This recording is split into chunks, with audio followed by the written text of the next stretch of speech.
राम कथा को जिस तरह से आत्मसात किया भारतीय सभ्यता ने, हमारे लोकमानस ने, वैसा कोई दूसरा उदाहरण विश्व की किसी सभ्यता और संस्कृति में नहीं मिलता। राम कथा, रामचरित और उससे जुड़े अनेक प्रसंग और प्रसंगों के भी अनुप्रसंग, वे सब इतने भीतर बैठे हुए हैं कि हर व्यक्ति उस कथा में कहीं ना कहीं एक डुबकी लगा करके निर्मल हो जाना चाहता है। वो अपनी दृष्टि से राम कथा को देखता है। और यही कारण है कि अयोध्या में राम हुए, लेकिन विश्व भर में आप कंबोडिया जाएं, आप इंडोनेशिया जाएं, आप श्रीलंका जाएं, आप फिजी जाएं, सूरीनाम जाएं, विश्व में सभी देशों ने अपनी अपनी दृष्टि से राम कथा को कहा। भारत में हमारी इतनी पुरानी, इतनी प्राचीन संस्कृति में राम कथा को बार बार नई दृष्टि से देखा और नए नए लोकगीतों में जब भी हर्ष का, उत्सव का, संकट का, कष्ट का, पीड़ा का कोई भाव आया, मनुष्य के संघर्ष का कोई भाव आया, तो राम एक नायक बन के खड़े हो गए। एक स्त्री के संघर्ष की जब भी कोई कथा कहनी हुई तो वो पात्र बदल लेती। कभी वो कौशल्या है मां के रूप में, कभी संघर्ष करती हुई एक स्वाभिमानी स्त्री के रूप में सीता की पीड़ा। राम कथा जैसी लोकगीतों में मिलती है, वह उसका आनंद वही जाने जो इन लोकगीतों को सुने। इसलिए अधिक समय न लेते हुए मैं अब सीधे विषय पर आ रही हूं। राम कथा क्या है यह तो हम सबको पता है, सबको पता है।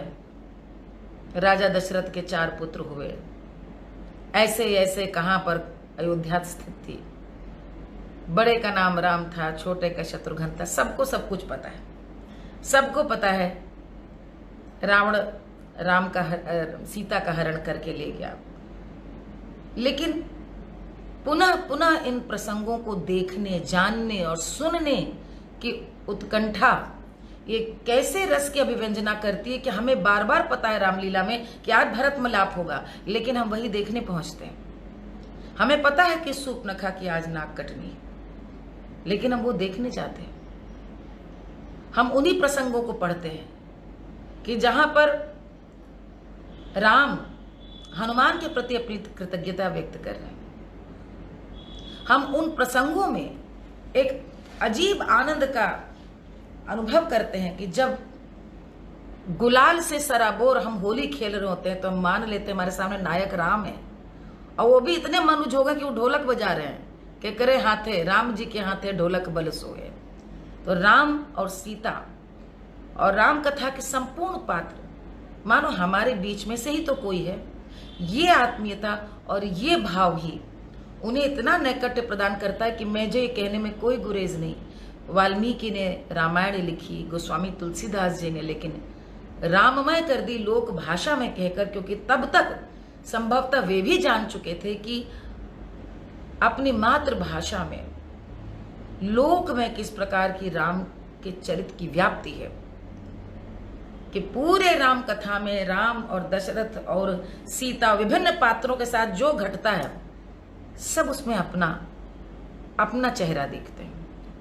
और लोक का अभिप्राय ही इसी से है कि जब जो घटित उपक्रम, जो कुछ भी घट रहा है, हम उससे अपने तार ऐसे जोड़ें कि हम उसमें अपनी बात कह सकें, अपने शब्दों में कह सकें, और दूसरे को भी वो जचे और तीसरे को भी जचे और आने वाली पीढ़ी भी उसको स्वीकार करके अगली पीढ़ी के लिए बढ़ाए। तब वह लोक गीत की, प्रतिष्ठित लोकगीत की शक्ल लेता है। ऐसे ही लोकोक्तियां हैं, ऐसी ही रामलीला है। किसे नहीं पता राम कथा, लेकिन कुछ विषयों पर राम कथा को पूरा समग्रता से लेने पर, क्योंकि आज मेरी बात हो रही थी तो अमित ने मुझसे कहा 30-40 मिनट का। मैंने कहा 30-40 मिनट पर राम कथा तो लोकगीतों में मैं कह ही नहीं पाऊंगी, 50 मिनट कम से कम चाहिए। सबसे बड़ी बात, राम कथा तो आपको मालूम है, उससे संबंधित लोकगीतों के बारे में भी बताती चलूंगी, लेकिन सबसे पहले कैसे अन्य राम कथाओं से लोकगीतों में जो राम कथा सुनने और पढ़ने को मिलती है उसमें अंतर है। मेरे सामने इतने बड़े बड़े विद्वान यहाँ बैठे हैं, उनके सामने कुछ भी कहने में मुझे संकोच होता है, लेकिन कुछ यदि त्रुटि हो तो सभी बड़े हैं, विद्वान हैं, क्षमा करेंगे, यही सोचकर मैं अपनी बात यहाँ रख रही हूँ। लोक गीतों में सबसे बड़ी शक्ति होती है उनका लचीलापन। वो नित्य अपना नवीनीकरण करते चलते हैं, पुरानी चीजों को तज कर नया आत्मसात करते हुए आगे बढ़ते चले जाते हैं। ये अद्भुत शक्ति है लोकगीतों में। कई रामकथा के जो कई सोपान हैं उनमें से सबसे पहली बात जो मुझे ध्यान में आई और मुझे लगा यहाँ पर मुझे इसको जरूर कहना चाहिए कि रामकथा में 2-3 बातें बड़ी सुंदर दिखती हैं। जैसे कि लोकगीत में आता है कि दशरथ स्वयं विवाह के लिए जनक के यहाँ सीता जी का हाथ मांगने जाते हैं। वे स्वयं जाते हैं। कौशल्या जब कहती हैं कि ऐसे जन्म का क्या लाभ जहां पर पुत्र ही ना हो, और तब उनके पुत्र जन्म होता है, और फिर कहती हैं कि वो ऐसे पुत्र के जन्म का भी क्या लाभ जिसका समय से विवाह ना हुआ हो। और उस समय दशरथ कहते हैं कि तुम चिंता न करो, मैं जाऊंगा और अपने राम के लिए एक वन, दूसरा वन और तीसरा वन और चौथा वन पार करके वो जाते हैं और कहते हैं कि यहाँ पर राजा जनक हैं और राजा जनक की पुत्री है सीता, जो सबसे हमारी बेटी के लिए, हमारे बेटे के लिए उनसे अधिक सुयोग्य कन्या इस समय कोई नहीं है। और तब वो उनके पास जाकर के अपने आप कहते हैं, मछियाई बैठी है रानी कौशल्या, मोतियन चूहे नैना आंसू रे, थिक मोरे जनम एकहू न सुआरथ, जेहि घर राम कुंवार रे। बाउर हो तुम बाउर रनिया, केहू तोरा हर ले, तुम्हारा ज्ञान किसने हर लिया। एक दिन रानी जन्म के अब झंखो राम, एक दिन तो तुम रो रही थी राम के लिए, जन्म के लिए, अब ले तुम तो ब्याह के लिए रो रही हो। और फिर वहां पर पांव जाई के उतरे जनक जी के द्वारे, ऋषि आगे खबर जनाओ, ऋषि हैं, जनक को ऋषि कहा गया कि जाओ ऋषि के आगे खबर दो कि हम आए हैं। पांव पखारत राजा जनक कहो अयोध्या के हाल। जनक जी पूछते हैं अपने आप अयोध्या का हाल बताइए। और तब वो कहते हैं, राजपाट सब कुछ बाटे मोरे, कन्या मोरी चारी रे। वो कहते हैं राजकुट कुछ मेरे पास है, बेटियां लेकिन मेरी 4 हैं, आप मेरा हाल कैसे पूछते हैं। दशरथ कह रहे हैं, 4 बेटवन है मोरे जनक जी, और 4वां बार कुंवार रे, 4 बालकों का अभी तक विवाह नहीं हुआ। हंस खेल धैर्यन विवाह रचावऊ, हम लेबऊ 4 ब्याह रे। आपकी 4 कन्याओं से मैं अपने पुत्रों का विवाह करूंगा। ये बताने के पीछे मेरा अभिप्राय ये है कि ये कुरीति है कि आज भी कि कन्या का जनक घर घर अपने सुयोग्य वर को ढूंढने जानता है, लेकिन लोकमानस ने कल्पना की कि सीता का हाथ मांगने दशरथ स्वयं गए। ये लचीलापन, ये जो राम कथा से इतर प्रसंग है, ये लोकगीतों के सबसे सुंदर शक्ति है, जहां पर हर व्यक्ति अपने आप को दशरथ की दृष्टि से देख रहा है, हर व्यक्ति अपने आप को जनक की दृष्टि से देख रहा है, जिसकी 4 कन्या कुमारी हो। संभवतः उसी ने इस गीत को रचा हो कि दशरथ एक नई लीक रखें, परंपरा रचें, परिपाटी रखें कि यदि सुयोग्य वर है तो सुयोग्य वर के लिए अभिमान कुछ नहीं होता, सुयोग्य कन्या को लाने के लिए बेटी के घर जाना। दूसरा सोपान मुझे लगता है सीता द्वारा अपने पिता से वर की याचना करना। ये आज जब लोग स्त्री सशक्तिकरण की बात करते हैं तो मुझे लगता है कि ये गीत लोगों के सामने जरूर सुना के रखने चाहिए, क्योंकि ये गीत हमारी दादियों ने रचे। और गीत क्या है, फागुन मास परा परी शिव रतिया, करिना भूखे शिवरात्रि अंगिया रंग भरी। फागुन मास में शिवरात्रि पड़ी और शिव की आराधना कर रही हैं, और उसके बाद सिया क्या कह रही हैं, 3 मंगन हम देवे अंगिया रंग भरी, सिया दशरथ जैसे ससुर मांगे। सीता जी दशरथ जैसे ससुर मांगती हैं, मांगे रानी कौशल्या जसु सास रे, सिया लक्ष्मण ऐसन देवर मांगे, वही तो पुरुष मांगे भगवान रे। और पुरुष किस तरह का चाहिए, तो वो राम जैसा चाहिए, अपने पिता के साथ मिथिला में अनुरोध करती हैं कि शिवरात्रि है, मैं आज शिव को प्रसन्न कर रही हूँ, और अपनी माँ के सुनैना के पास खड़े होकर कहती हैं कि मैं अंत में क्या मांगती हूँ, अवध नगरिया के सासुर मांगे नित्य सरजू के मांगे स्नान हो, नित्य मुझे सरजू में स्नान करने का सौभाग्य प्रदान हो। ए मेरे बाबा, मेरा विवाह अयोध्या में करना। स्वतंत्र स्त्री, नारी स्त्री के मन की बात, विवाह से पूर्व किस वर को उसकी इच्छा है, ये लोकगीतों में इसका वर्णन है। ये लचीलापन है, ये उन्मुक्तता है, ये स्वतंत्रता है। स्त्री स्वर मुखरित होता है। तीसरा एक गीत मिलता है जिसमें कौशल्या दहेज का विरोध भी कर रही है, जहां पर भगवान राम के विवाह के लिए दशरथ कहते हैं कि अब मैं जाता हूं और जनक से कहता हूं कि सीता का विवाह हमारे पुत्र से करें। और राजा जनक ऋषि हैं, कृषि करते हैं, विद्वानों के संगत में रहते हैं, हमारे जैसा राजपाट नहीं है। तो कौशल्या उनको हंस करके यही कहती हैं कि देवी जैसी बेटी लेके आना, दहेज की बात भी मत करना। ये प्रसंग ऐतिहासिक नहीं मिलते, रामकथा में नहीं मिलते, रामकथा से अभिप्राय वाल्मीकि रामायण में नहीं मिलते, गोस्वामी तुलसीदास जी की रचना में नहीं मिलते, लेकिन लोक गीतों में हमारे विद्वान पूर्वजों ने जो कुछ आसपास घटित हो रहा था उस सब को बीतते देख करके उनके बारे में भी संज्ञान लिया और अपनी तरह से उन कथाओं में उनको रचा। और ये इसलिए भी स्वाभाविक लगता है क्योंकि आज भी शिशु के जन्म में राम का ही सोहर गाया जाएगा। बटुक है यज्ञोपवीत में तो राम है, वर है तो राम है, मौरी है तो सीता है, हर माँ सदा के लिए कौशल्या है, हर पिता सदा के लिए बेटी ब्याहने वाला जनक ही कहा जाने वाला, हर माननी कैकई जैसा मान अभिमान कहने वाली हुई, मित्र हुआ तो लोगों ने सुग्रीव की सदैव संज्ञा दी, भक्ति अनुराग हो तो हनुमान जैसा, अनुज हो कोई तो लक्ष्मण जैसा, त्यागी कोई भाई हो तो भरत जैसा, शत्रु हो तो रावण जैसा। और पंच जो हमारे सती स्त्री बोली गई उसमें मंदोदरी का भी नाम आता है, तारा का भी नाम आता है, सब राम कथा के पात्र हैं। हमारे पूर्वजों की दृष्टि आप देखें, राम के जन्म में गाई जाने वाली छठी, छापक पेड़त छौलिया पतवन गही बर हो, इस गीत में भी पूर्वजों ने हिरण का वध मत करना, हिरण का वध न करना, क्योंकि हिरण का वध तुमने किया है राम के जन्म के समय, इस मंगल घड़ी में इतनी प्रसन्न हो तुम कौशल्या, याद रखना तुम अपना उत्सव तो मना रही हो, लेकिन एक दिन यही हिरण तुम्हारे पुत्र के भी शोक का कारण बनेगा।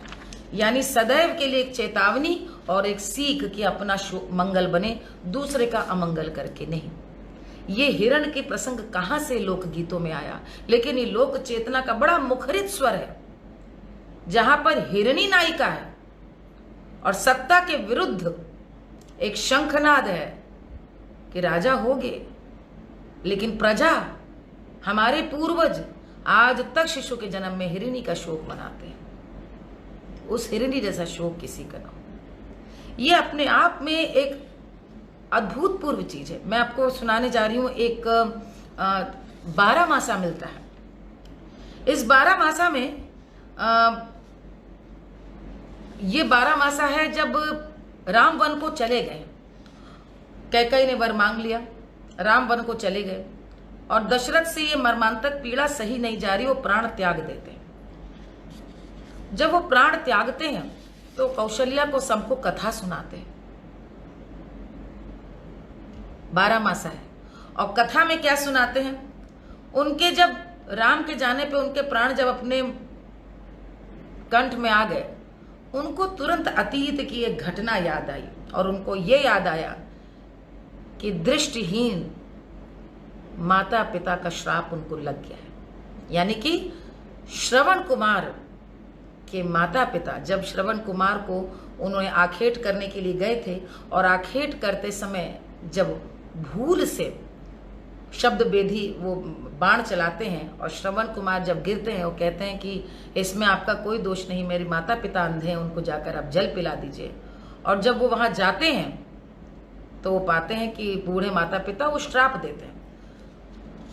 इसी कथा प्रसंग को, ये लोकगीत में आता कि ये कथा प्रसंग को सुनाते हुए दशरथ ने प्राण त्यागे। चैत ही तिथि नवमी तलागे तिरिथिया राम, ए सरवन सब यात्री जाथे तिरिथिया, अरे हमरो जिया राहुल से, अरे तनी बाचन सरवन सुने ता सुनहु न पावे हो, अरे सरवन चनना के पेड़वा कटावे त डंडिया फनावे। ये गीत में सरवन यानी कि श्रवण कुमार के लिए है और ये बहुत लंबा चुकी है। मैं इसके गीत के अंत में आ रहे हूँ जहां पर जो तू है राजा दशरथ, अरे बिनती हमारी सुना हो, अरे राजा जौन बान मारा बेटा सरवन, अरे ओहे बान से हम के मारियो दशरथ। माता पिता कह रहे जिस बाण से श्रवण कुमार को मारा था उसी बाण से हमको भी आज मार दो। अरे जैसे मारो अंधी अंधा सरवन बिनहु, अरे राजा जब तोहरा राम बन जई है तू ऊही, अरे सोची मरबा ओ राम। ए राजा दशरथ जब तुम्हारे राम वन को जाएंगे तब तुम मेरे श्राप को याद कर करके, पुत्र शोक क्या होता है ये याद कर करके अपना प्राण त्यागोगे। तो लोक गीतों में ये वर्णन है कि इस 12 मासा को सुन करके समझा जा सकता है कि इसको गाते हुए, इस कथा को सुनाते हुए दशरथ प्राण त्यागते हैं। और कहीं ना कहीं प्राण त्यागते हुए भी लोकमानस श्रवण कुमार की कथा सुनाते हुए नई पीढ़ी को भी ये संकेत और संदेश देता है। लोक समाज अनजाने में भी हुआ लेकिन अन्याय अन्याय है, पाप पाप है, इसी जीवन में किसी न किसी रूप भोगना पड़ेगा। दशरथ को श्रवण कुमार के माता पिता के साथ हुए अन्याय का प्रतिभागी इस प्रकार बनना पड़ा। और लोकगीत लोक श्रुतियां ये हैं क्या सिवाय इसके कि गीतों के माध्यम से नई पीढ़ी को शिक्षित करना, उन्हें और बढ़ाना और बताना और समृद्ध करते जाना। देखो इतिहास में ऐसा हुआ, ये गीत सुन लो जाने अनजाने। अब उसी से जुड़ा एक आपको बहुत दूसरा रोचक प्रसंग बता रही हूं। गीत एक ऐसा मिलता है जहां पर ये मुझे बहुत प्रसंग प्रिय है और चूंकि मैं जानती हूं कि यहां पर ऐसे ऐसे विद्वान सब इसको सुन रहे हैं। ये गीत ऐसा मिलता है लोकगीत जिसमें आप जान करके दंग हो जाएंगे कि राम आखेट करने जा रहे, शिकार करने जा रहे। देखिए हरिणी प्रसंग भी शिकार से ही संबंधित था। 12 मासा जो मैंने सुनाया श्रवण कुमार का श्राप दशरथ गाते हुए प्राण त्यागते हैं। और जो तीसरा मैं सुनाने जा रही हूं ये अवध का एक श्रम गीत है। और इस श्रम गीत में एक विद्वान पंडित से प्रश्न पूछा जाता है कि बदली की धूप क्यों हुई है, बदली की धूप क्यों हुई है। उत्तर मिलता है राम लक्ष्मण वन में शिकार खेल रहे हैं इसलिए बदली की धूप हुई है। यानी शिकार निषेध, जीव हत्या निषेध। कैसे कैसे ऐसे प्रसंगों पे हमारे पूर्वजों ने लोकगीत बना करके सभी को सीख दे दी। आज जो बड़ी बड़ी बातें पर्यावरण की रक्षा में हम संदेश देकर भाषण देके नहीं समझा पाते, उस गीत में कैसे कहा, मैं तो से पूछूं पढ़ला पंडितवा कौन गुणवा भय, बदरी का घमवा कौन गुणवा। राम लक्ष्मण वन खेलत है सिकरवा, वही रे गुणवा भरे, बदरी के घमवा वही रे गुणवा। हथनी त मारी राम भुइया गिरावा, आ तूरे लागे हो गज हथनी के दतवा तूरे लागे हो। राम के बाण से हथनी तो भूमि पे गिर गई और लोग देखो उसके दांतों को अपने हाथ से तोड़ रहे हैं। अचानक राम को वहीं पर प्यास लगती है। दतवा तुरंत राम हुई गए पियासा, लक्ष्मण पियावा बूंदवा एक बूंद मुझे जल प्यास लगी, मुझे जल पिलाओ। लक्ष्मण उत्तर देते हैं, भैया न तो ये अवध है और न ये मिथिला। ऊंचे चढ़ करके लक्ष्मण एक अट्टालिका पे चढ़ते, वहां एक फुलवारी दिखाई देती है, वहां पर वो माली मिलता है। माली से कहते हैं कि सोने का एक टका ले लो और जल की एक बूंद लेकर के आओ। माली उत्तर देता है, पानी तो मैं तुमको तभी दूंगा जब तुम अपने धनुष और बाण यहीं पर रखो। लक्ष्मण वहीं पर अपना धनुष बाण रखकर राम को जल पिलाने चले जाते हैं। पानी पीकर राम संतुष्ट हुए और बोले, तुम्हारे लक्ष्मण, तुम्हारे धनुष और बाण कहाँ हैं? तब लक्ष्मण कहते हैं कि इस पहाड़ी के पीछे माली की फुलवारी है, उसने जल के बदले मुझसे धनुष और बाण वहीं पे रखवा लिया। ये सुनकर के राम लक्ष्मण को लेकर माली की फुलवारी पे जाते हैं और वहां पर माली कहता है, हे राम, तुम तो राजा के पुत्र हो, वन वन शिकार खेलते हो, मैं तो माली का पुत्र हूं, मैं तो फुलवारी लगाता हूं। हथिनी ने पशु हो करके भी कभी मेरी फुलवारी नहीं रौंदी, आप मनुष्य हो करके भी इस मादा हथिनी को क्यों मार रहे हैं? जी कांप जाता है, रोआ सिहर जाता है जब इस प्रकार के लोक गीतों को उनका मनन करती हूं कि क्या दृष्टि हमारे पूर्वजों की थी।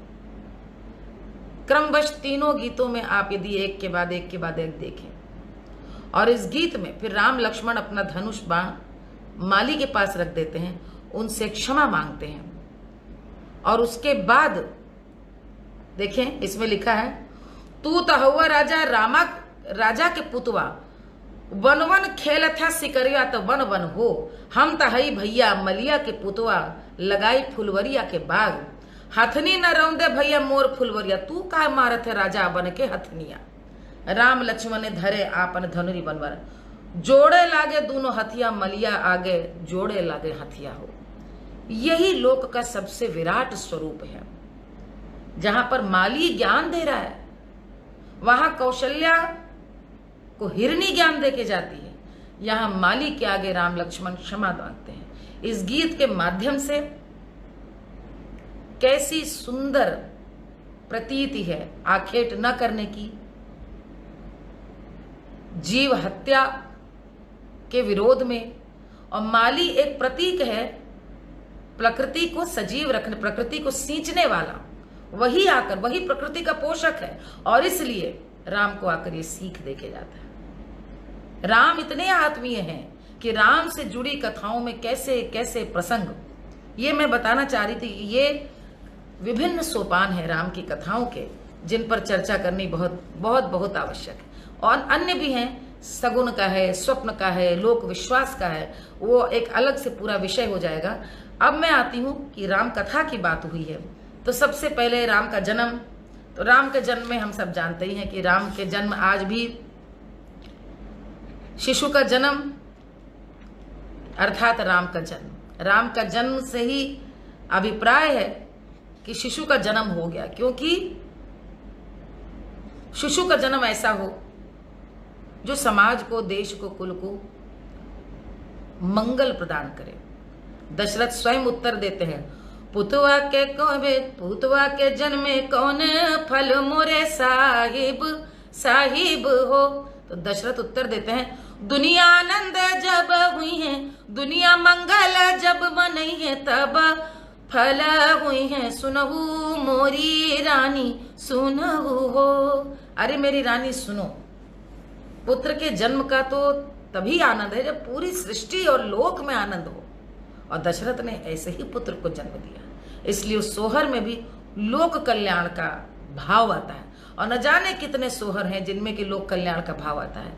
कितने सारे गीत हैं जहां पर राम के जन्म में नेग मांगने के लिए दाई झगड़ा कर रही है, बड़े अधिकार से कहती मुझे नेग चाहिए, और वो नेग उसको इसलिए चाहिए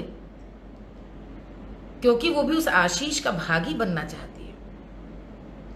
और वहां पर सामान्य पिता की तरह दशरथ आते हैं, और दशरथ आकर के कहते हैं कि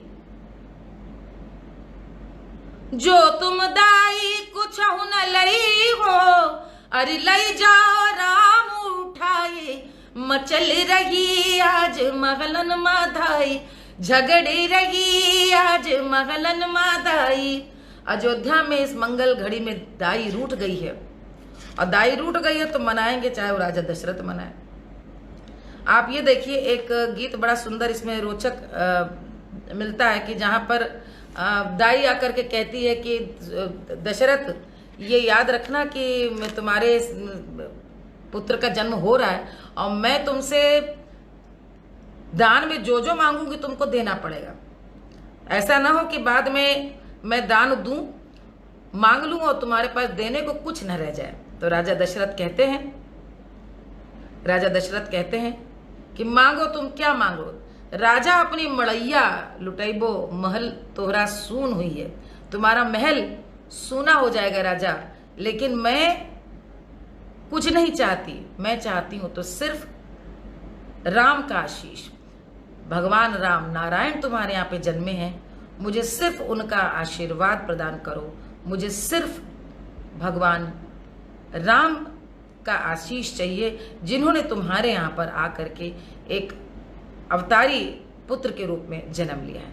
इस तरह के बड़े सारे गीत हैं, और इन गीतों को चूंकि इतने मतलब मुझे लगता है कि खाली राम के जन्म के सोहरों की यदि हम बात करें तो उसी पे पूरा 1 घंटा उसी पे व्याख्यान आ सकता है। मैं राम के जन्म पे चूंकि गाती भी रहती हूँ, कहती भी रहती हूँ, मैं वहां से सीधे आगे आती हूँ। और आपको छठी का प्रसंग तो मैंने आपको बताया ही है। एक बहुत सुंदर प्रसंग एक मिलता है हमको, जब भगवान राम का यज्ञोपवीत हो रहा, और राम के यज्ञोपवीत में राम जिद करने लगते हैं, फैल जाते हैं, लौट जाते हैं कि हमको मूंज की रस्सी का ही यज्ञोपवीत हमको चाहिए। मुझे और उनको दशरथ समझाते हैं कि सोने का, स्वर्ण का यज्ञोपवीत मैं तुमको दूंगा, लेकिन राम उनकी चूंकि पूरे जीवन का जो एक रस है, निकष है, वो तो वन को ही समर्पित है बाल काल से। और उसकी छटा, पूर्व छटा यहाँ पे दिखती है कि मुंजिया के खेतवा रामचंद्र लोट पसारे, मुंजिया के खेतवा रामचंद्र लेबो बाबा मैं हम मूंज के जनेऊ, मूंज बड़ी हरी हरी, मूंज बड़ी हरी हरी। सबवा में बैठे बाबा नाती समझावे, देहुओ नाती सोने के जनेऊ, अरे मूंज बड़ी हरी हरी, मूंज बड़ी हरी हरी। अपने नाती को समझा रहे हैं कि अरे मूंज का क्यों लोगे, तुम तो क्षत्रिय हो, राजा के पुत्र हो, तुमको मैं सोने का यज्ञोपवीत प्रदान करूंगा। लेकिन सभी संबंधियों के लिए क्रमशः इसको गाया जाता है, लेकिन राम को जमीन पर लेट गए हैं कि मुझको मूंज का ही यज्ञोपवीत चाहिए। ये अपने आप में एक सुंदर वर्णन है, बताते हुए कि वो उनके भीतर सहजता इस प्रकार की है कि वे अपने जीवन में राजकीय आडंबरों से, उनकी जो प्रवृत्ति है, वृत्ति है, वही उन आडंबरों से इतनी दूर है कि वो बचपन से ही उसकी पूरी छटा दिखाई दे रही है। राम के यज्ञोपवीत में एक बड़ा आनंददायक आता है कि इसमें आसपास सब लोग पूछ रहे भाई किसका यज्ञोपवीत है, किसका ब्याह हो रहा है। असल में संस्कार गीत इतने हैं राम के कि हम यदि एक एक विवाह का भी यदि हम लें तो एक के बाद एक प्रसंग मिलते हैं, लेकिन हम इसलिए आगे बढ़ते हैं।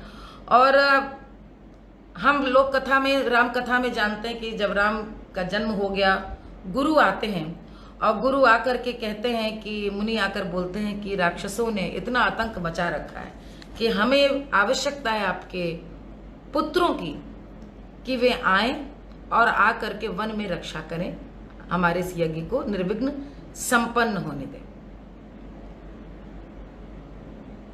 उसके बाद वहीं पर जब घर वापस आने का समय आता है तो उनके गुरु कहते हैं कि नहीं, मैं तुमको बताता हूं, जनकपुर में राजा जनक ने स्वयंवर रचा है, हमें वहां चलना होगा।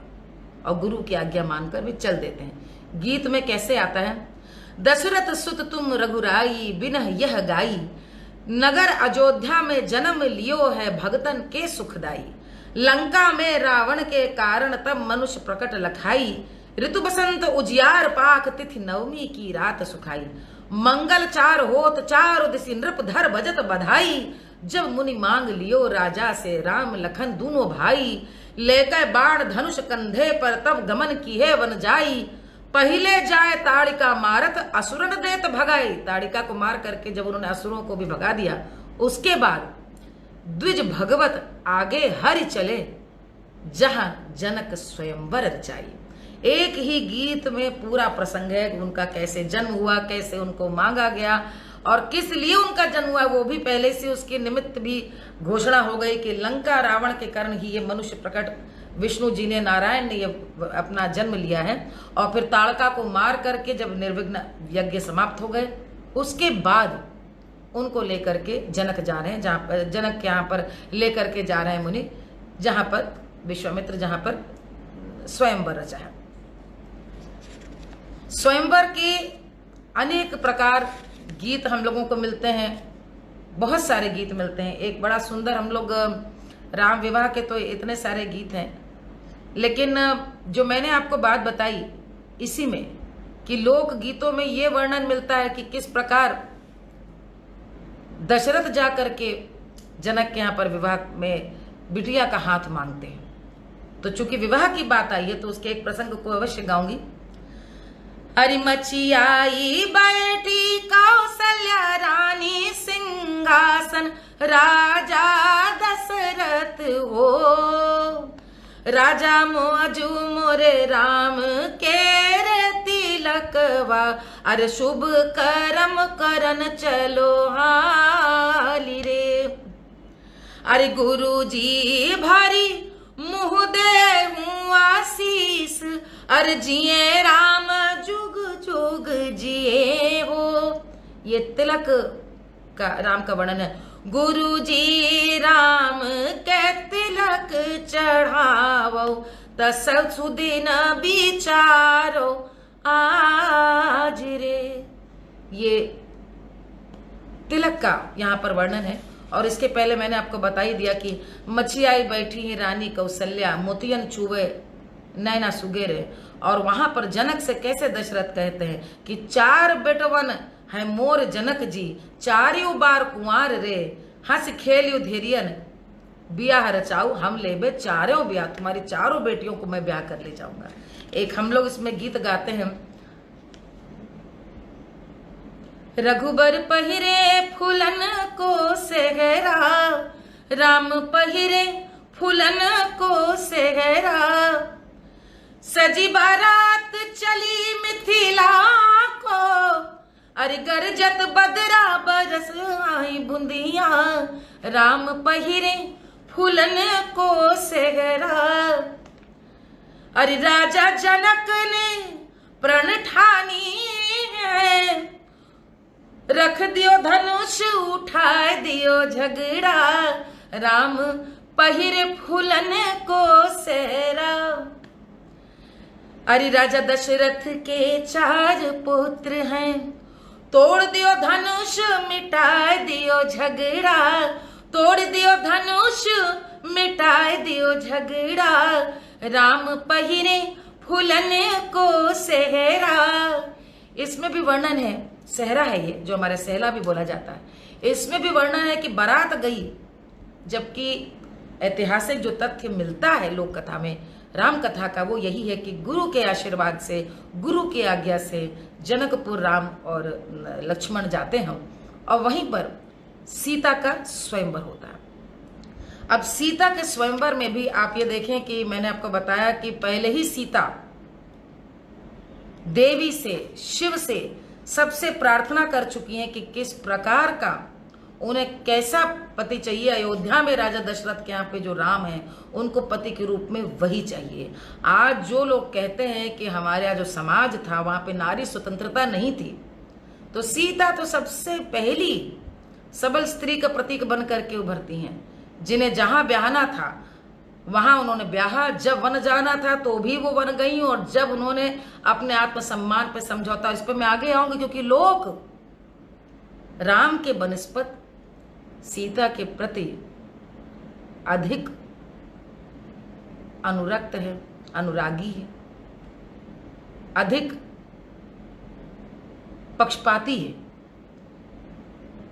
लोकगीत पुरुषों ने रचे कि स्त्रियों ने रचे ये तो नहीं कह सकते, लेकिन हर स्त्री का सदैव के संघर्ष के प्रतीक सीता बन गई, और इसीलिए इतनी सशक्त स्वर सीता के लोकगीतों में मिलते हैं कि उनको देखना पढ़ना ही अद्भुत है। मैं आपको एक गीत यहाँ पर, अब देखिए, एक लोकगीत मिलता है जहां पर राजा जनक दशरथ के पास सीता जी के विवाह का प्रसंग भेजते हैं, और वो कहते हैं कि अरे सोने के सिंहासन बैठे जनक, अरे सुनहु बभना मोरी बात रे, जियरा जन्म मोहि सब हिया कारत, मोरी घर कन्या कुमारी रे। और वो जब उनको पता चलता है कि नहीं, राजा दशरथ के पुत्र बड़े ही सुयोग्य हैं, तब वो कहते हैं अरे नगर अयोध्या में दुई वर सुंदर, एक लक्ष्मण एक राम रे, राजा जनक चिट्ठिया लिख लिखी भेजें, अरे धरो राजा दशरथ हाथ रे। जब जनक उनसे कहते हैं कि मैं आपको दहेज में क्या दूं, आप तो ठहरे राजा, मेरे पास आपको देने की सामर्थ्य नहीं। तो देखिए, लोकगीत है, पारंपरिक ब्याह है, और वहां पर दशरथ कहते हैं कि सीता जैसी पुत्रवधू को प्राप्त करके मुझे किस धन की इच्छा होगी। और वो कहते हैं वहां पर, अरे सोने के टकवा में दे चरिया, और वहां बिल्कुल वो अपने समधी से कहते हैं कि देवी के रूप में मैं जिस पुत्रवधू को लेके आ रहा हूं, इससे बड़ा मेरे लिए क्या दहेज होगा। ये कहीं ना कहीं मुझे लगता है कि असमानता वर पक्ष कन्या पक्ष को लेकर के जब देखे होंगे लोगों ने, तो इस प्रकार के गीतों की शायद रचना और भी समरसता को बैठाने के लिए, जो भी कुरीतियां आई उनको भी दूर भगाने के लिए हमारे पूर्वजों ने की, कि देखो दशरथ किस प्रकार आगे बढ़ करके जनक से सीता जी का हाथ मांग रहे हैं। और वो सीता कैसी हैं कि वो सीता असाधारण है। बहुत सारे प्रसंग विवाह के ही हैं, लेकिन मैं चाहती हूं क्योंकि दूल्हा के वेश में राम हैं, उनके ही इतने सारे गीत हैं, मैं सोचती हूं कि मैं आपको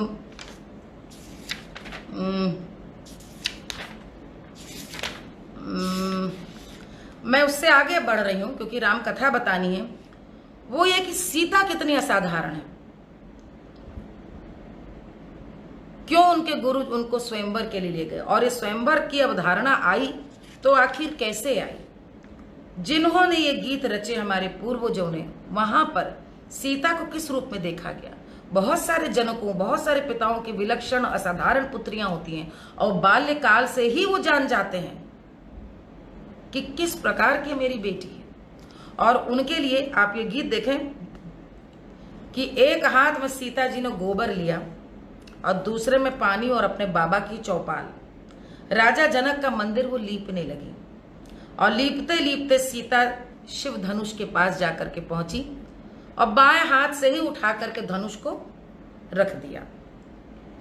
राजा जनक ने देखा और राजा जनक ने दासी से कहा कि मंदिर बड़ा स्वच्छ जगमगा रहा है, ये शिव धनुष किसने उठाया। दासी ने कहा, राजा जनक आपकी दुलारी सिया सुकुमारी।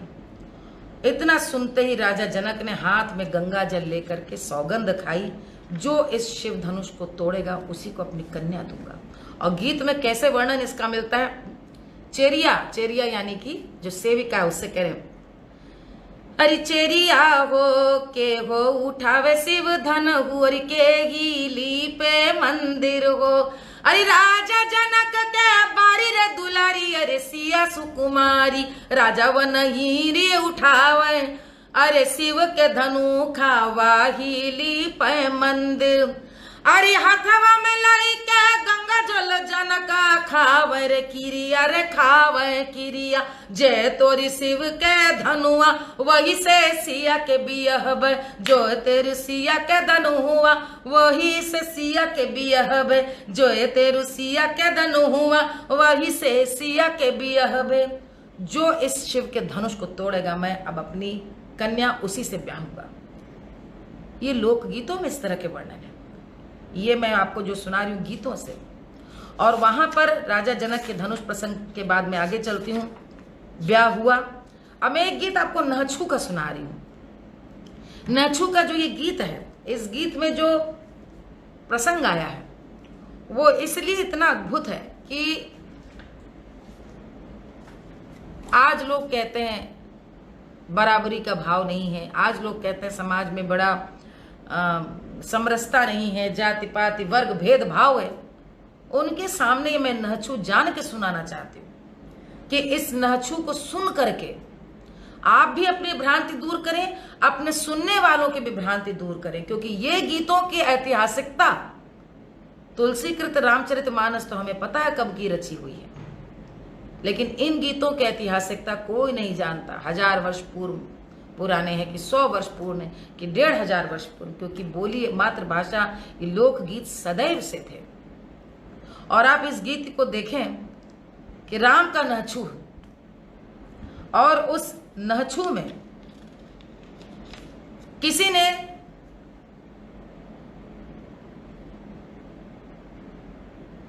न्योछावर में अंगूठी डाली, किसी ने धन डाला, किसी ने रतन पदार्थ डाला।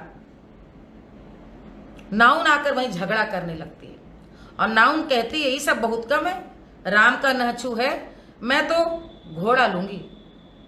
यहां तक तो ठीक है, आगे सुने।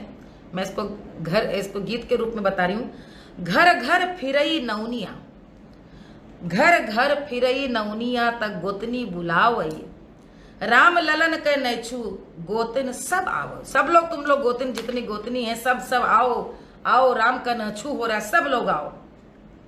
इसमें सबसे जो रोचक बात है, नौआ तक चढ़ ही न जाने नौनिया के लगई चोर। जब वो कहती है कि मैं घोड़ा लूंगी तो नौन जवाब देती, नाउन नौआ तो चढ़ ही न जाने नौनिया के लगई चोर, घोड़ा लेकर मैं क्या करूंगी। जो नौआ मेरा वो तो घोड़ा चढ़ना जानता नहीं। हथवा जे कनक नहरनी नौनिया जे गोर, वो कहती कि अच्छा ठीक है, झगड़ा अगड़ा मत करो। वो जब ये राम विवाह करके वापस आएंगे तो मैं तुमको जो चाहो मैं तुमको दूंगी। तो नाइन कहती है वहां पर,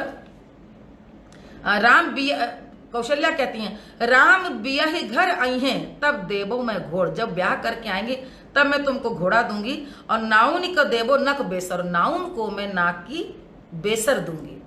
उस पे नाउन कहती है कि घोड़े का क्या करूंगी, वो तो नौवा को चढ़ना नहीं आता, और बेसर का मैं क्या करूं, उससे तो मेरी ही चोरी हो जाएगी, मुझी को हाथ में लेकर के उठा करके ले जाएंगे। ये सुन करके सब वहां पे हंसी ठट्ठा मच जाता है और वो पीछे मुड़ करके परिहास की दृष्टि से कहती है, राम लखन के निहारे हंसे मुंह मोर, अरे काहे राम भय सावर और काहे लक्ष्मण गोर, धनी धनी कौशल्या रानी कोख तब परी गए हैं मोर। जब वो ये प्रहसन का विषय उठाती है कि ये तुम्हारा बड़ा भाग्य है कौशल्या जो राम का ब्याह हो गया, वरना लोग ब्याह में ही कज निकाल देते कि एक भाई सांवला और एक भाई गोरा कैसे। तो वहां कौशल्या बनावटी क्रोध दिखाती हैं और कहती हैं उसको देख करके, अंगुरी कटावो नौनिया जटेढ़ महाउर होए। अरे रे सुन नौनिया, मैं तुम्हारी उंगली काट दूंगी यदि जो तुम महावर मुझे लगा रही हो, यदि इसमें चिड़िया जो बना रही हो जरा भी यदि टेढ़ा हो गया। तो नाउन जवाब क्या देती है, गलवा कटैबे भौजतनी जो खोटा रुपया होए। नाउन उत्तर में जवाब देती है, अच्छा ठीक है मालकिन, मैं तुम्हारा गाल काट लूंगी यदि तुमने जो मुझे नेक दिया उसमें कोई खोटा रुपया निकला। यह अद्भुत गीत है। कौशल्या और नाउन में प्रसंग, हास, परिहास, ठिठोली, मांगना, नेग, हर प्रकार की बातें हो रही हैं। और जहां पर वो उसको उत्तर में कह रही है कि बड़ी भाग्यवान हो जो ब्याह हो गया, नहीं तो बाद में तो विवाह ना होता। और उस पर उसका ये कहना कि ज्यादा बात मत करो, तुम्हारी उंगली काट लूंगी, ठीक से आलता नहीं लगा। वो कहती मैं आपका गाल काट लूंगी यदि आपका जो नेग दिया उसका रुपया यदि।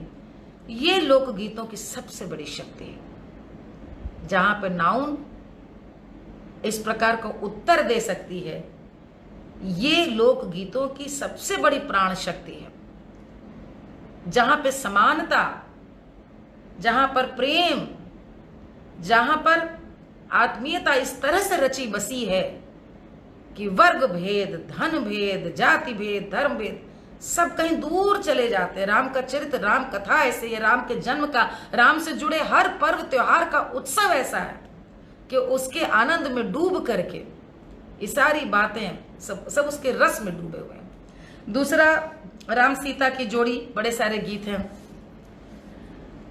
सिया राम के देखो सुंदर जोड़ी बनी, अरे राम के चितवन बाकी रे, तमोरी रानी उठवन चूवे गुलाब, सिया राम जी के सुंदर जोड़ी बनी। बहुत सारे गाने, और उन गानों में कहीं ना कहीं ऐसे गीत, लोकगीतों में एक खासियत और है, गीतों में पूर्व संकेत बहुत मिलते हैं। जैसे कि राम का एक गीत मिलता है जिसमें कि सिंदूर लेने के लिए राम और लक्ष्मण एक बनिजारिन के पास खड़े हैं। बनिजारिन माने बंजारिन नहीं, बल्कि एक व्यापारी दुकानदारनी जो स्त्री है उससे सिंदूर ले रहे हैं राम और लक्ष्मण।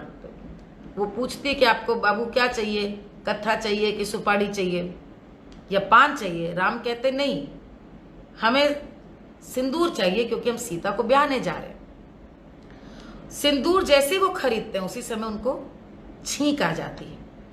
जैसे वो छींकते हैं दाहिने बाहिने कागा बोलने लगता है। कागा बोलने लगता है तो राम कहते हैं अरे भैया लक्ष्मण, जरा पोथी पत्री निकालो, विचार करो इस शगुन का क्या अर्थ है। लक्ष्मण कहते हैं हम जहां जा रहे हैं वहां पे खूब धान, दहेज, सम्मान और देवी जैसी, सूर्य ज्योति जैसी सीता जी मिलेगी। दान दहेज भैया भल तू पैबा, सीता सूरजवा की ज्योति, सूर्य की ज्योति जैसी सिया जी मिलेगी। लेकिन गौने की पियरी धूमिल नहीं हुई है, तोहका लिखा बनवास। गौने की जो ये पियरी है ये धूमिल भी नहीं पड़ने पाएगी कि मेरे भैया तुमको वनवास मिलेगा। ये कागा का शकुन है। ये लोक गीतों में प्रायः इस प्रकार के प्रसंग मिलते हैं जहां पर, जैसे मैं आगे आपको बताऊंगी कि राम के जन्म के समय रावण को स्वप्न आता है कि उसका अंत समय आ रहा है। इस प्रकार के बहुत सारे शगुन अपशगुन। एक राम के जन्म का सोहर है जिसमें एकदम मगन हो जाती है कौशल्या और कहती मैं सब कुछ अपना लुटा दूंगी राम के जन्म में। तो उनको दशरथ कहते हैं धीरे धीरे लुटाओ राजपाट पूरा, तुम तो बवराई जा रही हो। तो कौशल्या कहती है कि इतने मान के बाद तो ये समय आया कि राम का जन्म हो रहा है। तो कौशल्या कहते हैं कि तुमको पता है, वो दशरथ कहते हैं तुम्हें पता है ना कि ऋषि मुनि कहे गए हैं कि इनके जन्म का, जिसके जन्म का इतना तुम उत्साह मना रही, उसको तो वन जाना उसके प्रारब्ध में लिखा है। तो कौशल्या कहती हैं कि कोई बात नहीं, वन जाएगा तो जाएगा, बांझ कहलाने के श्राप से तो पीछा छूटेगा। ये सोहर है। और उसी सोहर का एक रूपांतर और मिलता है जहां बगल के कमरे से कैकेयी कहती हैं अरे धीरे धीरे लुटाओ राज्य कौशल्या, इसमें से आधा तो मेरे बेटे भरत का है। अब ये सोहर है, लेकिन इसमें भी संकेत है कि राम के जन्म में माता पिता को पता है इन्हें वन जाना है। इसमें भवितव्यता आगे घटना घटने वाली है कि कैकेयी भरत के लिए राजपाट मांगेगी, उसका भी संकेत है राम के जन्म में। ये भी एक राम कथा को कहने में, लोक गीतों में एक बड़ी सुंदर एक ये शक्ति मिलती है। मुझे लग रहा है समय हो गया है और बहुत सारा मतलब इसमें कोहबर भी हैं, गारी हैं, लेकिन मैं संस्कार गीतों पे इसलिए नहीं जा रही हूँ क्योंकि राम गीतों पे, राम कथा संस्कार गीतों में राम तो अपने आप में एक बहुत बड़ा प्रसंग है। मैं चूंकि विषय राम कथा का है तो मैं अब राम कथा पे आ रही हूं कि किस प्रकार से राम का विवाह हुआ और राम का विवाह होने के बाद अचानक उनके सुख संसार में आग लग जाती है। और उसके गीत का इस प्रकार से प्रसंग मिलता है कि रतन चरित्र चदरिया में झार के बिछाऊं, ओ रामा एकहु सौकिय न राखे मैं नहके बिछाऊं, तोरे आवे जर जुड़िया तो मथुआ धमाके रानी, उठी उठी लेऊ करवटिया नींद नहीं लागे, लाख दोहाई राजा दशरथ किरिया कौशल्या जी, सीता जब हम जैबे मधुबनवा तब तू समझोगे। रात में नींद नहीं पड़ रही है, यानी वनवास का श्राप मिल चुका है, आदेश मिल चुका है। और राम सीता जी को कहते हैं कि तुम यहां मन न लगे तो तुम मिथिला चली जाना, लेकिन मुझे अपने पिता का सम्मान रखने के लिए मुझको ही वनवास जाना ही पड़ेगा। दशरथ कैसे कातर स्वर में रो पड़ते हैं उसका उल्लेख मिलता है।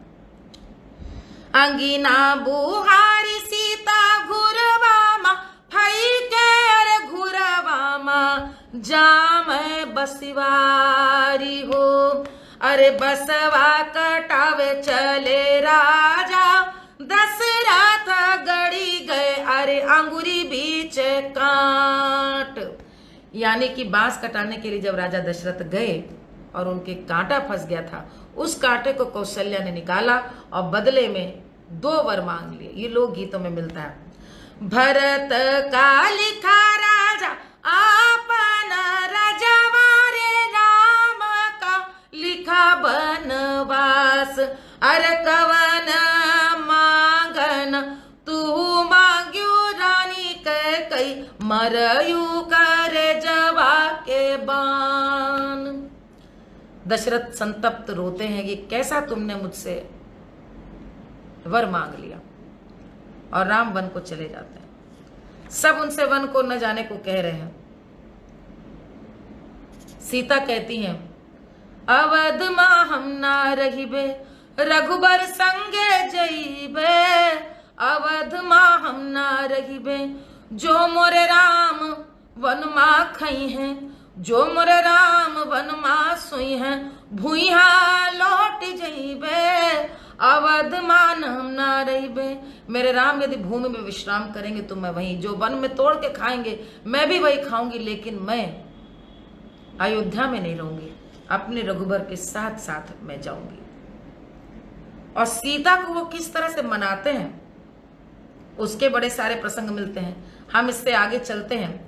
और जब वन को जब जाने लगते हैं तो वहां पर कौशल्या का जो शोक है, ये सदैव के लिए हर मां कौशल्या बन गई, क्योंकि कमाई के लिए अपना नीड़ छोड़ करके परदेश जाने वाला हर पुत्र मानो राम है, और उसकी बाट जोती हर मां कौशल्या बन गई। मजूरी करने कभी कलकत्ता, कभी परदेश, कभी, और आज भी प्रतीक्षा करने वाली हर मां वैसी ही कौशल्या है जैसे 14 वर्ष कौशल्या ने प्रतीक्षा की अपने पुत्र की। और इसके कई गीत मिलते हैं। हम लोगों को जाता मिलता है किन मोरी अवध उजारी रामा, बिलखे कौशल्या, अरे कहाँ गए राम रे, कहाँ गए लक्ष्मण, कहाँ गई जनक दुलारी रे, अरे बिलखे राम बन सोनी मोरी अयोध्या रे, सीत लक्ष्मण बिन सुनी चौपारी रे, अरे बिलखे। आप देखिए, लोग कहते हैं पुत्र का मोह रहता है माँ को। ये गीत झुठलाता है। हमारे लोग में हमारे पूर्वज इस बात को झुठला रहे। एक सास अपनी बहू के वियोग के लिए कैसे बिलख रही है। कहाँ गई मोरी अलखी अरे सिया रे, रसोई रे बिलखे, किन मोरी अवध उजाड़ी राम, बिलखे कौशल्या। बहुत सारे गाने मिलते हैं इनके, कई जगह पर है जहां पे मतलब जाता, सोहर, ब्याह, रोपाई, अनगिनत गीत मिलते हैं जहां पर के मेला गीत, यात्रा गीत मिलती हैं। रघुबर की सोधियाई आई, रघुबर की सोधियाई, कौन बिरछी तरो भीजत हुई है, अरे राम लखन दोनों भाई, रघुबर की सुधियाई। अद्भुत गीत है। कौशल्या की प्रतीक्षा मानो हर माँ की प्रतीक्षा है, जो शगुन मनाती जाती है कि उसके पुत्र सकुशल वापस आए। एक इसमें बड़ा सुंदर एक गीत मिलता है, मोरे राम के भीजे मुकुटवा, लखन संग पटुकवा हो राम, भीजे त भीजे मुकुटवा, पटुकवा न भीजे हो राम। अब भीजे रे भीजे पटुकवा, सेनुरा न भीजे हो राम। सिंदूर क्यों ना भीजे? क्योंकि सिंदूर के भाग्य से ही, सीता के सौभाग्य से राम वापस लौट करके आएंगे। इसलिए मोरे राम के भीजे मुकुटवा, लौटी घरिया वह राम, अरे भीजे त भीजे मुकुटवा, सिंदूरवा न भीजे राम। क्या क्या बात है। सिंदूर सीता का बस न भीजे, क्योंकि उसके सौभाग्य, ये उनका अखंड सौभाग्य कि राम सकुशल वापस आएंगे। मैं देख रही हूँ समय शायद बहुत हो गया है, बहुत ज्यादा, 1 घंटा हो गया है, लेकिन थोड़ा सा आगे चलते हैं। केवट प्रसंग है। केवट प्रसंग में कितने सारे लोग गीत मिलते हैं। सदैव के लिए केवट के गीत भक्ति, श्रद्धा, सरलता के प्रतीक बन गए। तेरी छोटी सी है नाव, मेरी छोटी सी है नाव, तेरे जादू भरे पाऊं, मोह डर लागे राम, कैसे बिठाऊं अपनी नाव में, मोरी नैया में राम सवार, नदिया धीरे बहो। राम का वनवास है और राम का फिर उसके बाद हिरण को देखना और हिरण के पीछे उनका भागना। एक कजरी सुना रही हूं मैं इस पर, आपको पूरा वर्णन है इसमें, कैसे कैसे सब कुछ हुआ। कि अरे रामा सोने के हरिन वारसिया मांगे रिहारी, के अरे रामा सोने के हरिन वारसिया मांगे रिहारी, मानो मोर कहनवा सिया नाही सोन हरिनवा रामा, अरे रामा वन वन घूमे निशाचर उन्हीं के मायरी हारी। मानो मेरी बात सिया, ये हिरण नहीं है, ये वन वन में निशाचर घूम रहे हैं, ये उन्हीं की माया है। बहुत लंबी पूरी ये कजरी है, मैं मुख्य उस पर आ रही हूं। जब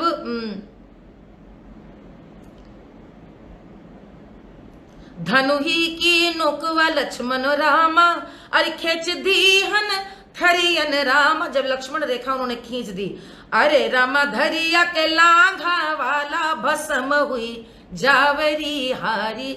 अरे भाभी इसको बस मत लांघना, जो इसको लांघेगा वो भस्म हो जाएगा यदि इस लांघ कर तुम्हारे पास गया, इसलिए इस लक्ष्मण रेखा का तुम ध्यान रखना।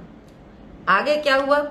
सिरिया भभूतिया रमाए रामा, अरे मुड़े जटा बढ़ावे रामा, अरे रामा धई के साधु के भेसवा रावणवा आए रे हारी।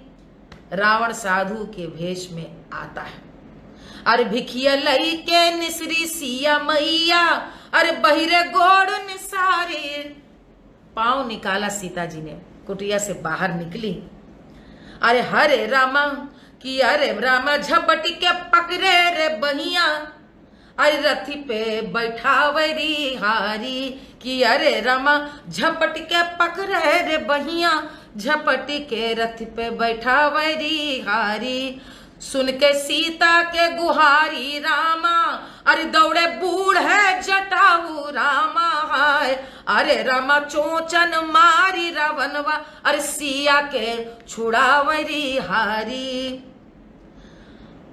अरे चोचियन की मरिया देखो रामा, रावणवा भइल बेहाल रामा। अरे रामा गिद्ध के पट पखना काट से, अरे उठाई तलवारी रे हारी। तलवार को उठाकर उन्होंने जटायु के सारे पंख को काट डाला।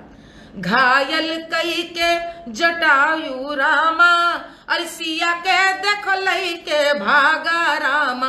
अरे रामा करता राम के ध्यान, अरे गिद्ध लहराई के हारी। भगवान राम का ध्यान करते जटायु वहीं पर मूर्छित होकर गिरते हैं। आगे की कथा आपको पता है कि किस प्रकार जटायु मिलते हैं राम को और लक्ष्मण को, और उसके बाद उनको इसके बड़े सारे प्रसंग मैंने आपको एक ये लंबी कजरी गाई, और वहां पर एक बहुत सुंदर करुण प्रसंग लोकगीत का देखने को मिलता है, जहां राम को पता चलता है कि सीता का हरण हो गया। लक्ष्मण भैया सिया के कौन हारी, लक्ष्मण भैया अरे सिया के कौन हारी। दीपक बारी भवन बीच ढूंढबे, सुनी सेज परी रे। लक्ष्मण भैया रे सिया के कौन हारी। लक्ष्मण अरे लक्ष्मण सीता जी को कौन लेकर के गया, और वो बिल्कुल संतप्त हो करके सबसे, न तो वन की चिड़िया बता रही है, न वन के पत्ते और फूल, मुझसे कोई आज बात नहीं कर रहे हैं। सीता के साथ रहते तो बात करते हैं, अब ना ही बतावे मुझसे बन के चिड़ैया रामा। पाती फूल ना बतिया करे लक्ष्मण भैया, अरे सिया के कौन हारी। लक्ष्मण भैया सिया के कौन हारी। ये जो उनका एक साधारण मनुज की तरह अपनी पत्नी को न पा करके उसके विरह में व्याकुल होना, ये लोकगीतों में मिलता है। ये लोकगीतों में जो हमारे आपके जैसे दादी नानी उन लोगों ने रचे। अब शबरी का आतिथ्य देखें, शबरी के आतिथ्य में किसी के भी मन की सेवा भावना लोकगीतों में मिलता है। आज बसो शबरी घर राम, शबरी राम के आवत देखें। माटी ते लिपवाए रही धामा, माटी ते लिपवाए रही धामा। आज बसो शबरी घरे रामा।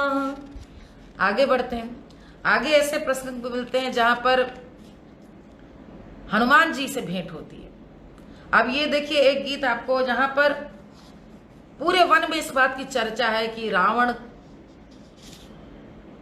राम की सीता जी का हरण करके ले गया, और पूरे वन में इस बात की भी चर्चा है कितने महाप्रतापी रघुवंशी राजा दशरथ के दोनों पुत्र एक साधारण मुनि वेश में वन वन भटक रहे हैं, त्याग कर रहे हैं, तपस्या कर रहे हैं। ऐसे में महाप्रतापी लंका नरेश उनकी पत्नी का हरण करके ले गया है। मैं आज के संदर्भ में सोचती हूँ इस बात की चर्चा वन वन सभी, जितना वंचित समाज था, जितना शोषित समाज था, जितना जनजातीय समाज था, सभी ने राम की इस पीड़ा को अपनी पीड़ा माना और सभी लंका तक एक हो गए। और उसी के प्रसंग में ये प्रसंग आता है कि जब सुग्रीव से भेंट होती है और सुग्रीव हनुमान से राम का परिचय होता है। लोकगीत में उसका भी वर्णन है। बनहु में राम पर पड़ी भारी विपदा हो, वन वन व्याकुल राम फिरत हैं, जाई कहाँ ढूंढो मोरी सिया। बनहु में राम पे पड़ी भारी विपदा। इसमें एक पंक्ति आती है, पहाड़ी बैठे बोले दुई बानर। पहाड़ी बैठे बोले दुई बानर, सुग्रीव और हनुमंता रे। बनहु में राम पे पड़ी भारी विपदा हो, उड़न खटोला पे रावण बैठा, बिलखत जाती रही सिया। वनहु पे राम, यानी लोक भजन है। जब सीता जी को लेकर के रावण गया कि पर्वत की चोटी पे 2 वानर बैठे थे, सुग्रीव और हनुमान, और उसके बाद अनेक प्रसंग आते हैं कैसे हनुमान जी अशोक वाटिका में सीता जी को मिलते हैं, उनके लिए सहायक होते हैं, और इसके बड़े सारे प्रसंग हैं। खासतौर पे बिरहा गाथा गान जितने परंपरा जो प्रसंग हैं उनमें बहुत सारे राम के प्रसंग मिलते हैं। वहां पर आपको लक्ष्मण मूर्छना प्रसंग भी मिलेगा, क्योंकि सब वीर शौर्य रस का है। वहां पे आपको अंगद का पांव रखने का वो पूरा प्रसंग आपको मिलता है। अंगद नहीं, ये आपका मेघनाद जब शक्तिबाण चला है उसका पूरा वर्णन मिलता है, और पूरा जब लंका को जला करके आते हैं हनुमान उसका वर्णन मिलता है। मैं एक गीत को गाती हूं,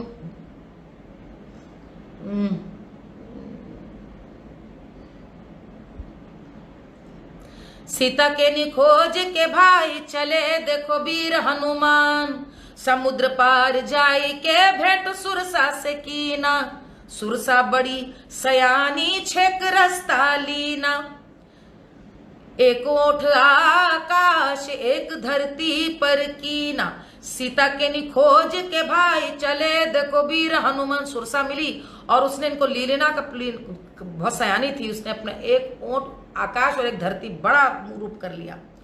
तो हनुमान जी ने क्या किया, आपन रूप छुपाई के रूप भुनगा का कीना। अभी लोक भजन है, ये कल्पना है कि भुनगा का रूप बना लिया उन्होंने। निकल गए ओही पार छेक सब रास्ता लीना, चढ़ी गए ऊंचे महल फूंक गढ़ लंका का दीना, सीता के निखोज के भाई चले देखो वीर हनुमान। तो बहुत सारे गाथा गायन परंपराओं में ये भगवान राम की सहायता करने का जिस प्रकार से पूरा जो प्रसंग है उसके बड़े सारे प्रसंग अनुप्रसंग मिलते हैं। एक गीत आपको मैं सुनाती हूँ। जब अशोक वाटिका में सीता जी को हनुमान जी दिख जाते हैं, मिल जाते हैं, तो वो कहते हैं कि तुम्हें तो हम चीन्हत नाही महावीर, तुम कौन हो, मैं तुम्हें चीन नहीं रही, पहचान ही नहीं। केकर पुत्र अब केकर हया पाथक, केकर तू रहता हुजूर, तुम किसके पुत्र हो, किसका संदेश लेकर के आए हो। अंजनी के पुत्र राम कर पायक, सीता के रहे बेहजूर। मैं अंजनी पुत्र हूँ, राम का मैं यहाँ पर पत्र लेकर के आया हूँ, और मैं सीता जी के सामने उनको उनके समक्ष हूँ। तू है तो हम चीन्हत नाही महावीर। ये एक अनजान व्यक्ति आज भी होता है गाँव में स्त्रियों के संग की। कभी भी आप देखते हैं जब जिस दौर में स्त्रियां पढ़ती नहीं थी, लिखती नहीं थी, तो कुशल क्षेम अपने पति की, जीवन साथी की, वो डाकिया पोस्टमास्टर होता था, उसी के जरिए सारे समाचार पता चलते थे। कभी कभी बहुत सारे विदेशियां पढ़िए तो यह पाती हमारी दे दी जो, ये सब प्रसंग आते हैं लोकगीतों में कि मेरी कहानी सुनाना, या कौन देश तू जैब पथिकवा। तो पथिक जो लेकर संदेश आता था उसको नहीं पहचानती थी, तो भी कहती थी भाई तुम कौन हो, तो पूछते परिचय, और तब हनुमान जी उनको परिचय देते हैं कि मैं राम का यहाँ पर संदेश लेकर आया हूं। मंदोदरी एक ऐसा पात्र है पूरी राम कथा में जिनके प्रति लोग के मन में बड़ा सम्मान है, क्योंकि राम कथा में भी इसका जिक्र आता है कि इस अत्याचार, इस अनाचार के लिए मंदोदरी बार बार सचेत करती है और रावण को मना करती है। एक गीत हम लोग गाते हैं, मत ठान्यो राम से बैर पिया, मत ठान्यो राम से बैर पिया, मत ठान्यो। एक दादरा मिलता है बड़ा बढ़िया, हरि मोर बलमा जिया के कठोर निकरे, मोर बलमा तू तो कैसे कठोर निकरे, मोर बलमा। सिया चोरी से लाए बड़े चोर निकले, सिया चोरी से लाए बड़े चोर निकले, सिया जब से तू लंका में लाया पिया, मोहे असुगन का सपना दिखाया पिया। अरे मोर बलमा तू कठोर निकरे, अरे मोर बलमा तू कठोर निकरे। बहुत सारी पत्नियां हैं जिनके इस मंदोदरी की छवि जिनके भीतर देखी जा सकती है, जो राह से भटक गए अपने पति को भीतर चेतना डालने का सदैव प्रयास करती है, लेकिन जिनकी मति भ्रष्ट होती है, वो नीति अनीति कुछ नहीं समझते, अहंकार में इतने चूर रहते हैं। यहाँ पे मंदोदरी लगातार समझा रही, लेकिन रावण नहीं मानते हैं। राम रावण के युद्ध के बहुत सारे प्रसंग मिलते हैं। जब युद्ध में मेघनाद लक्ष्मण पे प्रसंग डालता है, उस पर ही मिलता है कि लक्ष्मण के कनिया ली है राम, तनिका जागा रे भैया। जब वो सो गए, उन्हें मूर्छना आ गई है। केकरा हरन भई, अरे केकरा मरन भय, केकरा लागल बा शक्ति बान, तनिका जागा रे भैया। सीता हरण भय, दशरथ मरण भय, लक्ष्मण के लागा शक्ति बान, तनिका जागा भैया। माई बाप छोड़ आया, वनिबा में साथ दिया, अब क्या करिह इतना दुलार, तनिका जागा रे भैया। राम व्यथित हैं, क्योंकि लक्ष्मण की मूर्छा को देखकर उन्हें लग रहा है कि मैंने सब कुछ सह लिया, लेकिन अब मैं ये कैसे बर्दाश्त करूं। अखियां से देखा भैया, मुहुआ से बोला मोर भैया, काओ दे मैया के जवाब, तनिक जागा भैया। मैं लौट करके अपनी माई कौशल्या को क्या जवाब दूंगा। लक्ष्मण भाई उठो जागो। ये मूर्छना के गीत हैं, जब वो मूर्छित होते हैं उस समय। हनुमान जी का संजीवनी पर्वत से जाके बूटी लाना बहुत मुझे पता है, बहुत लंबा हो रहा है, लेकिन मैं बता रही हूं उसके भी प्रसंग हैं, उसके भी गीत आते हैं। और आकर के वो लक्ष्मण को स्वस्थ कर देते हैं, और राम किस प्रकार हनुमान के आगे हाथ जोड़ते हैं। लोक ने देखिए उसको किस तरह से कहा, बैठो हमरे यहीं बान रे, तुरते करो पयान सुना, मोरे भैया के प्राण बचाओ, सुनो महावीर सुनो महावीर। लोकगीत है। राम यहाँ पर करबद्ध प्रार्थना कर रहे हैं, क्योंकि वो संजीवनी बूटी लेकर आए और नहीं ढूंढ पाते तो देर ना हो जाए, इसलिए पूरा पूरा पर्वत ही उठा लाते हैं कि देख लीजिए इसमें से कौन सी है। और अब यहाँ देखिए मेघनाद का वध हुआ है। मेघनाद की पत्नी सुलोचना, वो भी बहुत ही ज्यादा बुद्धिमती स्त्री थी, बड़ी तेजस्विनी। जब हनुमान ने गदा उठाई, लक्ष्मण ने बाण चलाया, मारत बाण गिरत गढ़ लंका, शीस गिरत जब बैठी सुलोचना रानी, सूर श्याम बलि जाऊं चरण पे, आज मोरी लंका में अगिया लगाई। सुलोचना ये गाना गा रही है कि आज मेरी लंका में आग लग गई। ये किसने आग लगाई है? मेरा पति मेघनाद रावण के बेटा ठाड़े दल गहराई, उनके वध पे ही समझ में आ गया था कि नाश है। यहां पे मैं गीत का जिक्र करना चाहूंगी कि जिस दिन राम का जन्म हुआ सारे संसार में तो आनंद छा गया, लेकिन ये एक सोहा मिलता है कि ये गीत का प्रसंग कि रावण को भी उस दिन स्वप्न आया राम के जन्म पे। जौने दिन राम के जन्म भयो, रावण के भय असुगन हो, वही दिन रावण देखे सपनवा, मुकुट पताका भूमि पर हो। उसी दिन उनको स्वप्न आया कि उनकी ध्वजा और उनका मुकुट सब भूमि पे पड़ा है। और कई और लोक कथाओं में ये भी है, लोक गीतों में बड़े ऐसे प्रसंग मिलते हैं जो राम कथा में नहीं है। जैसे कहीं कहीं पर ये पता चलता है कि राम, लोक गीतों में वर्णन आता है कि सीता मंदोदरी की पुत्री थी, और रावण को ये स्वप्न आ गया था कि ये पुत्री रावण के वध का कारण बनेगी। तो मंदोदरी से कहता है कि तुम इस पुत्री को छोड़ करके आओ, और वो इसका त्याग कर देते हैं। त्याग कर देती मंदोदरी, और इसी कारण से सीता वास्तव में किसी न किसी तरह से नाश का कारण बनती है। ये कपोल कल्पना नहीं है, लोकगीत है। मैं आपको ये लोकगीत सुना रही हूं। सजवा से व्याकुल मंदोदरी, सारी राती तल पे हो, अरे भोरे होते जन्मे, भोरे भोरे होते जन्मे, कन्या सिया सुलोचनी सिया, सिया सुलक्षणी सिया सुलक्षणी हो। अरे अरे नारद मुनि आवो साहित विचारो, साहित विचारो हो। ये नारद आए, उनसे वो कहने के आओ साहित्य विचारो, मेरे यहाँ सीता का जन्म हो। रावण तोरे घर फूली रे फूलवरिया तू कुमिलाई जैबा गो। इतनी वचन सुन रावण सुनहु नाही पावे सुनहु नाही पावे सुनहु गो।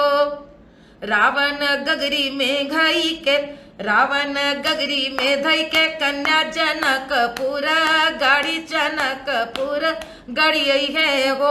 जौनी दिन गाड़ी कन्या जौरी दिन गाड़ी कन्या धरती झुराई गई ने धरती झुराई गई हो। डर करके मंदोदरी से उत्पन्न सिया को रावण एक कलश में जाकर के भूमि में गाड़ आता है और जिस दिन कन्या को धरती में गाड़ के आ जाता है धरती झुरा जाती है। और आगे हम जानते हैं ये देखिए लोक में ये इसीलिए लोकगीत में राम कथा है क्योंकि लोक में स्वतंत्रता है राम कथा को अपने ढंग से उसकी चिंतन की उसमें से अपने हिसाब से निकष निकालने की। नाही बरसे पानी एक बूंद बादल सपन भय रे। बादल तो मान लो सपना बन गए पानी नहीं बरस रहा है। परिगा जाना का पूरा झूरत पर जातर पई हारी पर जातर पै पर जातर पै गो। मिथिला में जनकपुर में अकाल पड़ गया प्रजा तड़पने लगी तब राजा जनकपुर में राजा जनक को उनके पंडित ने कहा कि आप यहाँ स्वयं हल चलाएं।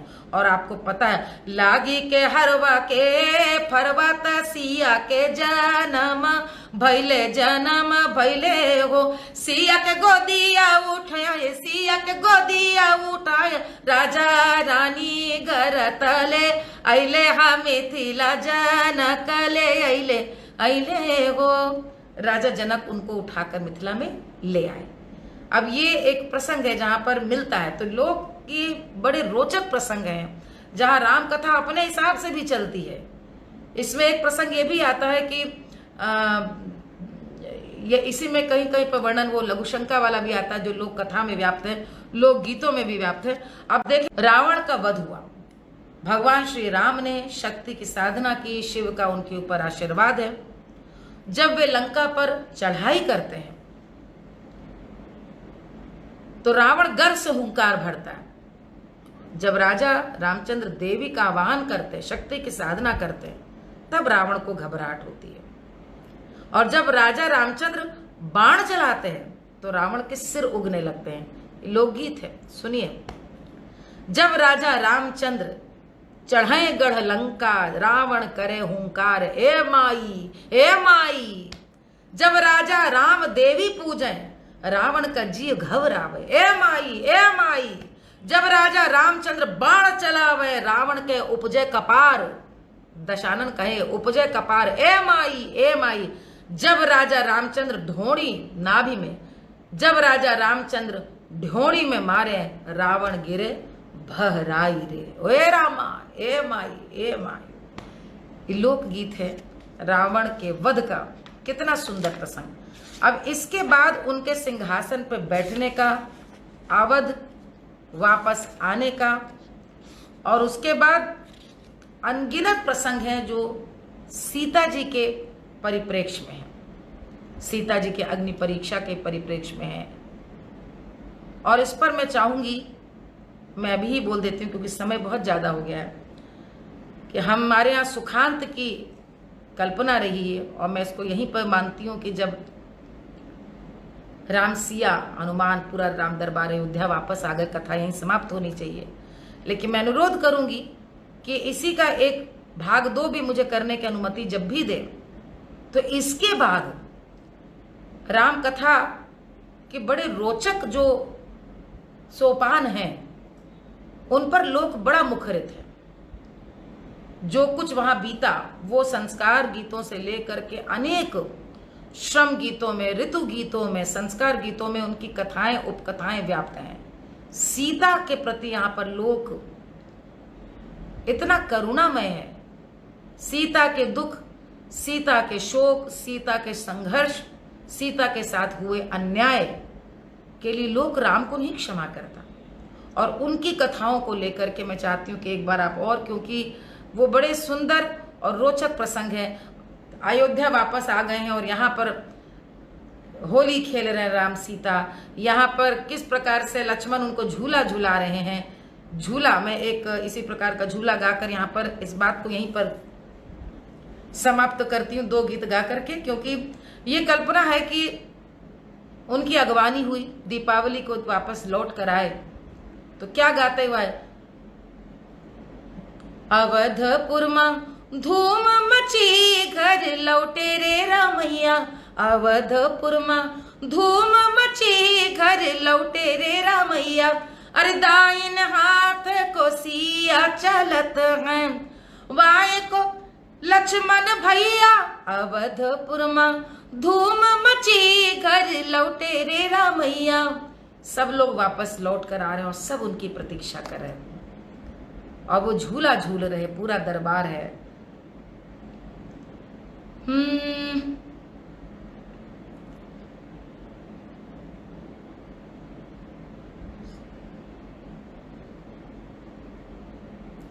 राम सिया झूले लखन झुलावे, मुंडी मन भाया है निहाल ललना, सिया संग झूले बगिया में राम ललना, सिया संग झूले बगिया में राम ललना, अजी राम ललना मोरे राम ललना, राम ललना मोरे राम ललना।